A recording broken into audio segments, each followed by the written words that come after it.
Sandro Marcos ay hindi daw po mangingialam, no? Inhibit niya yung sarili niya para hindi po siya mangialam sa impeachment proceedings. Yan po ang totoong no, politiko, hindi trapo. Hindi kagaya ng mga senador na DDS, 'di ba? Sila pa mismo gusto nila maging judge ng impeachment ni Sara, pero lantaran gusto na nilang ipa-dismiss, no? Pinapa-dismiss na nila, wala nang hearing-hearing, no? Ayaw nilang mapakita yung mga ebidensya at mailabas, 'di ba?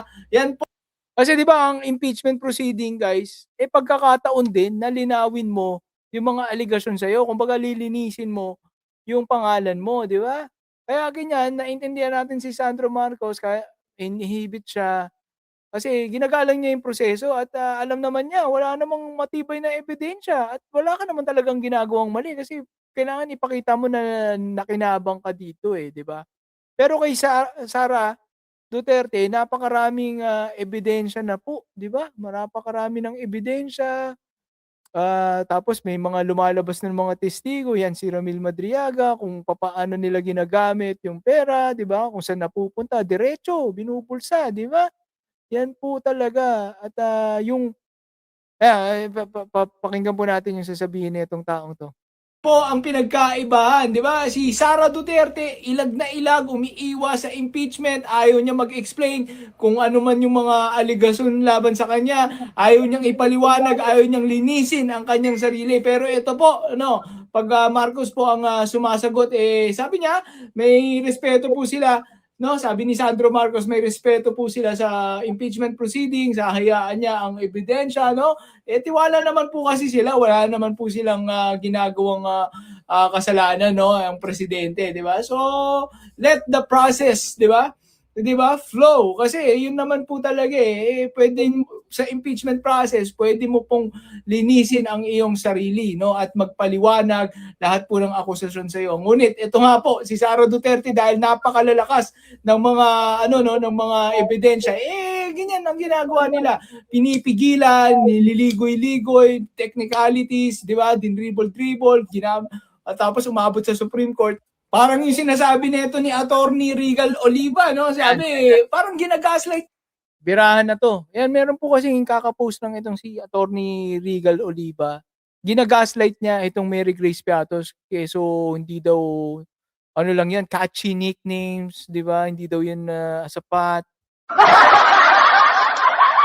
ang punto ko dyan, ang punto ko naman dyan, hindi lang naman yan ang usapin dito. Articles of impeachment, 7 po yun. At ang isa ay yung pattern ng kanyang pamumuno, 'di ba? Hindi pa po presidente hindi pa vice presidente si Sara Duterte, presidente pa si Digong, mayor si Sara Duterte. Meron ng mga notice of disallowances ng mayor si Sara. Ano 'yun? Meron pong ghost employees. Libo-libong ghost employees. Yung mga pinapasahod sa ghost employees, kanino pumupunta? Oh. Di ba? So, ito pong Mary Grace Piatos, isa lang po yan sa 4,000 na mga pangalan, mga nicknames. O sabihin mo na nicknames. Gamitin na natin termino mo. Attorney Regal Oliva. 4,000 nicknames na tumanggap ng pera. Paano po tumanggap ng pera? Merong mga acknowledgement receipt. O parang lang, basta parang slip lang, yung pinirmahan lang at nakita mo yung pirma doon, pare-parehas yung sulat, yung ballpen, di ba? Tapos kahit nasa ibang lugar, same date, di ba? Ito sa Iloilo yan, ito sa tapos pumirma. Ganun lang, guys, gawaing tamad nga. So, ang pinapakita dito sa kaso ni Sara Duterte ay yung pattern na ginagawa niya na handa siyang gumawa at mag-submit sa COA ng mga peking resibo, 'di ba? Kasi ito kunwari Mary Grace Piatos, bakit mo bibigyan ng 23 million 'yan? 'Di ba? 23 million po kasing natanggap niyan Oh. 'Di ba ang paggastos talaga ng intelligence fund at confidential fund, may audit report yan. Ano yung nakasulat sa audit report? Ito po, binigyan namin si Mary Grace Piatos ng 23 million kasi dahil po sa impormasyon na ibinahagi niya, nahuli po namin itong ano na 'to, kriminal na 'to 'no. Ayan, hinahuli po namin, gano'n. Hindi mo kailangan magbanggit ng pangalan, at least may report, 'di ba? Ito po yung kaso, ito po, yung case number. Pero panoorin niyo yung video ni Regal Oliva, o hindi, 'wag niyo na lang panoorin, magkakaroon pa ng engagement, eh. Ang gina-gaslight niya, sinasabi niya rehash lang daw ang, mga ebidensya laban kay, Sara Duterte. Ang tindi mo, attorney. Hindi ko alam kung nagtatanga-tangahan ka lang or nagbubulag-bulagan ka lang. Dati bilib ako dito, eh. Kaso ngayon parang nabubuo na sa isip ko na may something 'no, bakit pinagtatanggol niya etong si Sara Duterte. Di natin alam kung anong motibo niya, o dikit ba sila ano, o may benepisyo ba, hindi natin alam. Hindi nito guys, hindi. Panoorin natin pagkakasabit ko dito, parang gano'n din. Itong Mary Grace Piatos, sigurado ka ba may attorney Regal Oliva? Dati bilib ako sa iyo pero ngayon meron ako diyang pinakita na isang ebidensya na yung paggastos sa confidential fund, walang lusot. Walang lusot 'yon.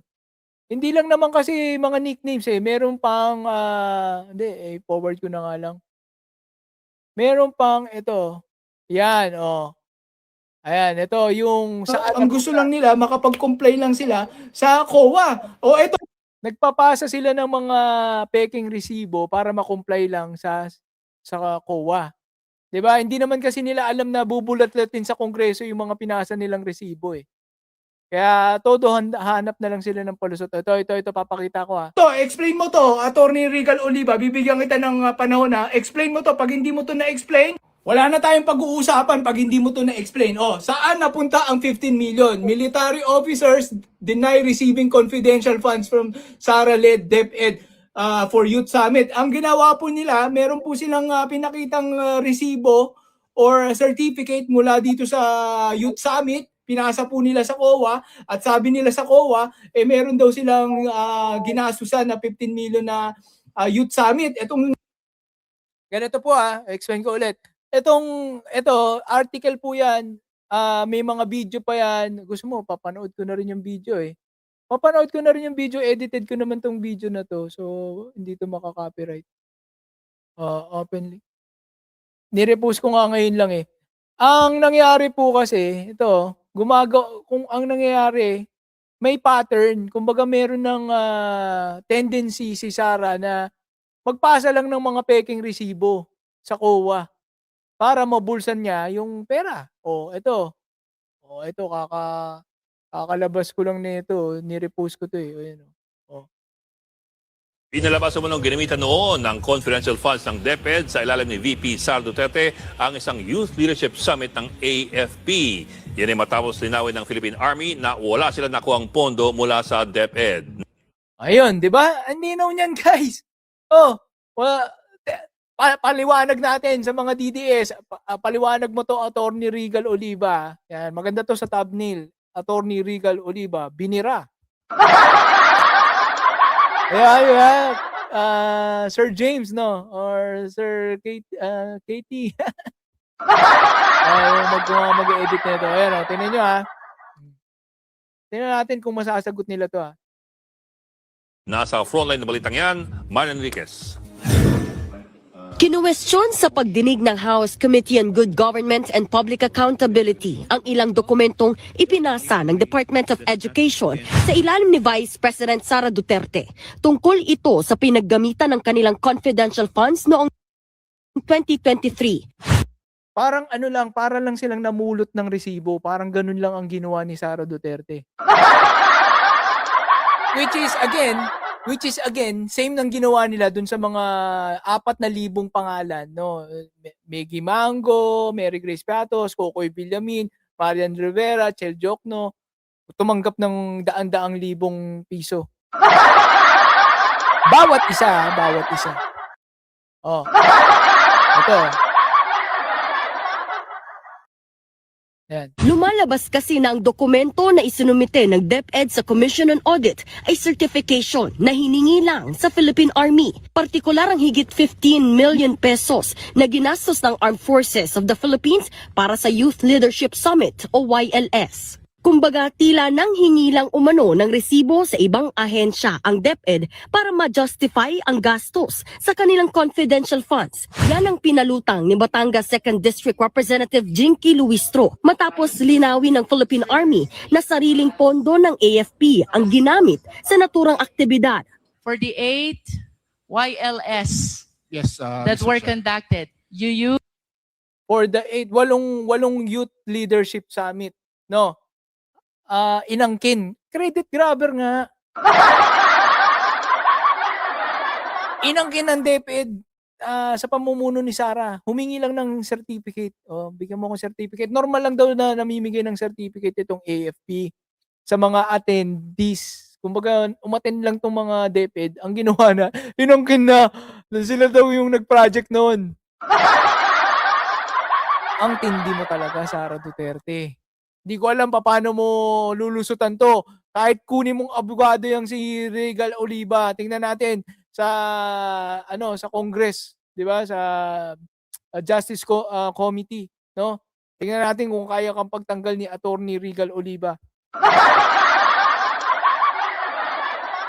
Hindi ayokong mag-comment sa itsura ni Attorney Regal Oliva. Hindi natin kailangan mag-ad hominem, 'di ba? Kailangan lang natin kung kaya niya explain to, bibilib ako sa kanya. Ito pa, tuloy pa natin the fund of the Philippine Army. For our participants, we used the Philippine Army. For the students, they used the local government unit funds, Mr. Chair.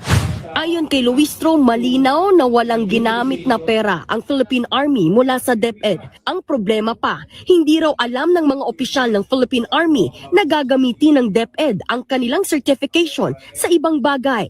Were you aware that this will be used to justify the 15 million payment of reward? Tinatanong na yung mga taga-AFP official, alam nyo ba na gagamitin ng DepEd itong certificate na kinuha sa inyo, na hiningi sa inyo bilang resibo, ipapasa sa COA? Ang talino mo talaga, Sara, pag kurakot no? Pag tungkol sa kurakot, no? Tungkol sa corruption, ang talino mo gumawa ng kumuha ng mga resibo. Sagot ng AFP ito, sasagutin ng AFP. Charged by the DepEd. We are By not, the- ma'am. Can we hear from Colonel Panopio? Mr. Chairman. Were Your you Honor, aware? We are not aware, Your Honor. You were not aware? Colonel Boransing, Thank you, Mr. Chair. We were not aware. Hindi nila akalain, hindi nila alam na gagamitin ng DepEd yun bilang resibo. Diba? Ito, maganda, malinaw na Malinaw na, 15 million, dagdagan pa natin. 15 million kasi, hindi pa sapat yan sa plunder. May mga madadagdag pa. Di ba, kung ma-establish natin na ganito ang, yung tendency ni Sara Duterte, what more sa ibang mas malaking halaga, di ba? Kung sa 15 million pesos, kaya na nilang magsinungaling, di ba? Sumagot si Michael Powa dyan, yung, di ba, Office of the Vice President, tapos after niya, nag-resign na nga si Michael Powa, yung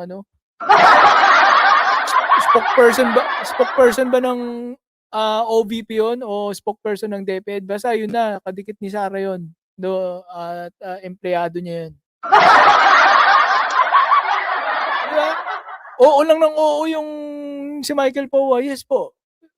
Ginamit po namin. Yes. Hindi niya tinanggi. Talagang malamang-lamang itong mga to ang makukulong Si Sara Duterte baka hihintayin pang matanggal sa pwesto yan bago makulong yan. Dapat makulong na agad yun, yung mga yun, para mapilitan silang makipag-coordinate o anong tawag doon sa coordinate, magbigay ng mga relevant information na, no, para kay Sara baka sakali maging state witness sila, 'di ba? Mr. Chair. Giit pa ng mga opisyal ng Army kung alam lang daw nila, hindi raw sila magbibigay ng certification sa DepEd. Dagdag naman ni Luistro, maging mahigpit din sana ang COA sa pagsusuri ng mga dokumentong ipinapasa sa kanila. Itong COA naman, hindi natin maintindihan bakit ang luwag-luwag. Hindi na nila ino-audit basta good faith na agad sila. Wala nang ano. Kumbaga, lagi sila nagbibigay ng benefit of the doubt. Hindi na nila pinag-iisipan, mukhang ano to corruption Walang ganun.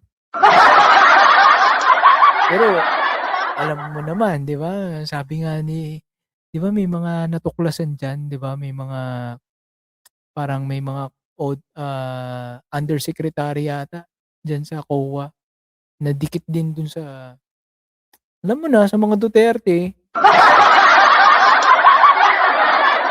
Wala ganun talaga para tayong yung lahat ng bahay o lahat ng institusyon ng gobyerno ay may mga daga, no? Kumbaga, insect manifested na ang ating mga institusyon. Kahit panahon ni Digong, imain namin ni Digong na DPWH, maraming ghost project dyan.